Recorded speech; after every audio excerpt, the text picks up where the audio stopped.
I thought you've been telling your truth, which is often a pack of lies, from the moment you abandoned this country. It was awful.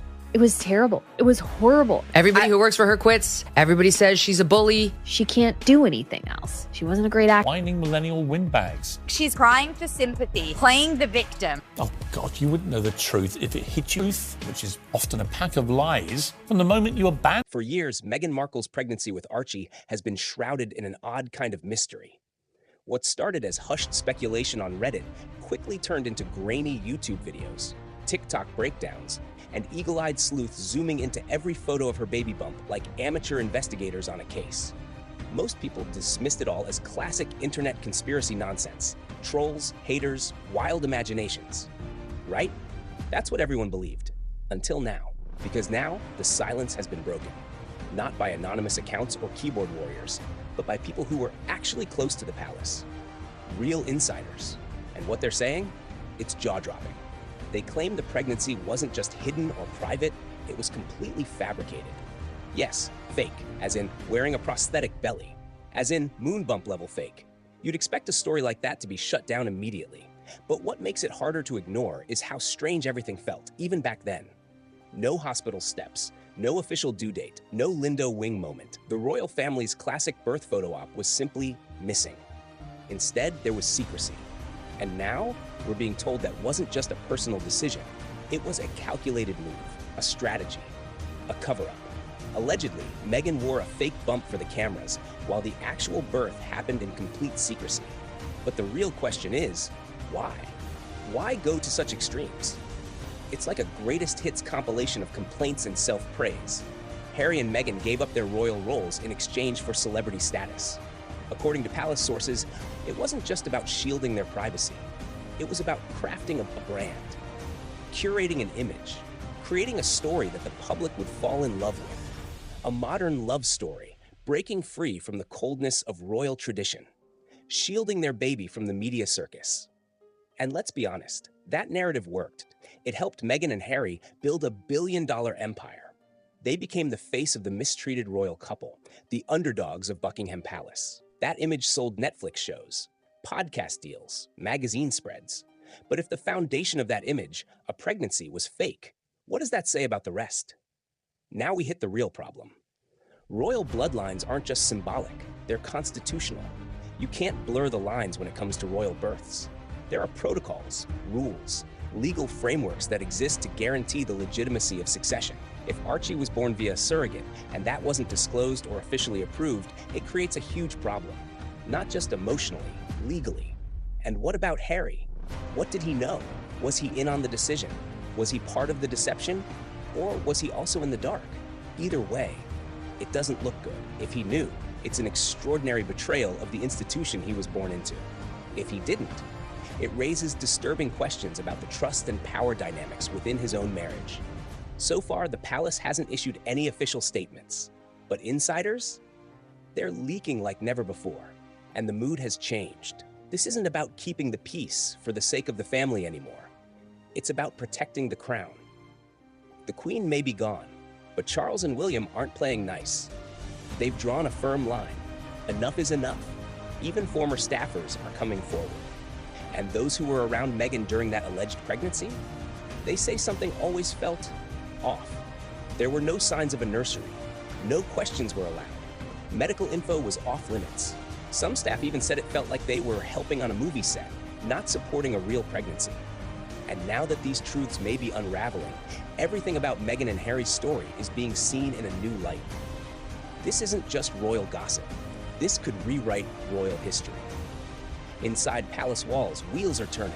Quiet probes, reviewing old files, looking at travel schedules. Medical appointments or their absence are back in the spotlight. The royals are no longer ignoring it. For the first time, they're facing it head on. Because this isn't about scandal anymore. It's about succession. Heritage, the foundation of the monarchy itself. And the timing couldn't be worse. Just as the whispers get louder, Meghan and Harry are allegedly pushing to reintegrate their kids into royal life. Titles, public roles, even appearances at official events. Yes, the same royal institution they've been dragging publicly for years. The timing isn't just strange, it looks strategic. That's what palace insiders are whispering. It's a pivot, a calculated shift. They may have lost public sympathy, but power, influence, that's still in play. And now the kids are central to that plan. From branding them in interviews to arguing for royal recognition, Meghan and Harry seem to be shifting from rebels to insiders again. But here's the problem. If Archie's birth wasn't legitimate in royal terms, how can any of these new roles or titles be? Inside the palace, they're worried about precedent. If this couple can exit the royal fold, tear it down publicly, and still secure titles and perks for their kids, what's stopping anyone else? What message does that send to the institution? To the people? To future monarchs? And most of all, what chaos could that unlock in the years ahead? This is why the palace is done staying quiet. They tried diplomacy. They tried patience. Now they're turning to procedure. If there was a surrogate involved without the crown's knowledge or consent, that would violate royal protocols. And that's no small error. That's a constitutional crisis. And we're still only scratching the surface. They've tried restraint. Because if now Meghan really built this entire narrative, if a surrogate was used without informing the controlled crown, the then narrative the under the guise of privacy, then used it to create an international brand, this goes far beyond deception. This becomes manipulation at a global level, a story designed to gain empathy and profit. Some staffers are finally connecting the dots publicly. They remember being warned not to ask medical questions.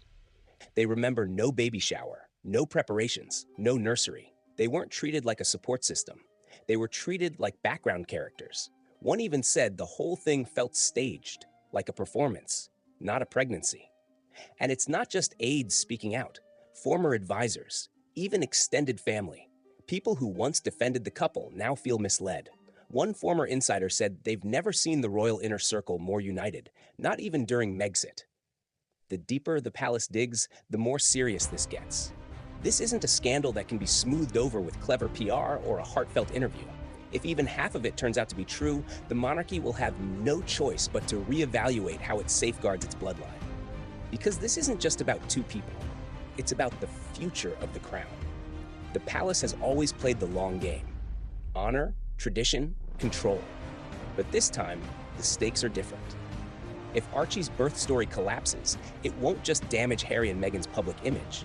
It could shake the very foundation of royal succession. And if those rules are breakable, what else is? There are no official statements, no press briefings. But behind palace doors, the discussions are intense. Sources say King Charles is furious, not over headlines, but over the implications. If the monarchy ignored a breach of this size, it makes the crown look either corrupt or clueless. Neither is acceptable, especially when everything rests on legitimacy. Prince William, he's reportedly more calculated, less emotional, but he sees the damage this could do to the institution his children will one day lead. Any crack now is a crack they'll inherit, which is why insiders say William is quietly but firmly driving the investigation. No drama, no PR war, just strategy and resolve. But here's what's even more unsettling. Meghan and Harry aren't retreating. They're doubling down. They're still pushing for their kids to be recognized as prince and princess. They want visibility, recognition, a seat at the table, the very table they once flipped. The hypocrisy is becoming impossible to ignore. And that's where the palace may finally draw the line. There's now talk of legal action, not from Meghan and Harry, but potentially against them. If internal communications, documents, or emails show deception tied to the birth or the use of a surrogate without protocol, that could trigger constitutional reviews. Some say it won't happen. Others believe it's only a matter of time. Either way, this is no longer a tabloid headline. This is real. This is serious. And public opinion is splitting. Some still back Meghan and Harry, seeing them as victims of tradition, racism, or institutional coldness. But others, including legal experts and royal loyalists, want answers. They want clarity, evidence, truth. They want to know, was the royal family misled by an elaborate illusion? And the Commonwealth? Countries like Australia, Canada, and New Zealand are paying attention. Many have already debated leaving the monarchy behind. This scandal, it could be the final push. The crown's reputation is its currency abroad, and right now that currency is crashing. Then there's the money. Harry and Meghan built their fortune on this story. Young royals, pushed out, standing strong, protecting their kids.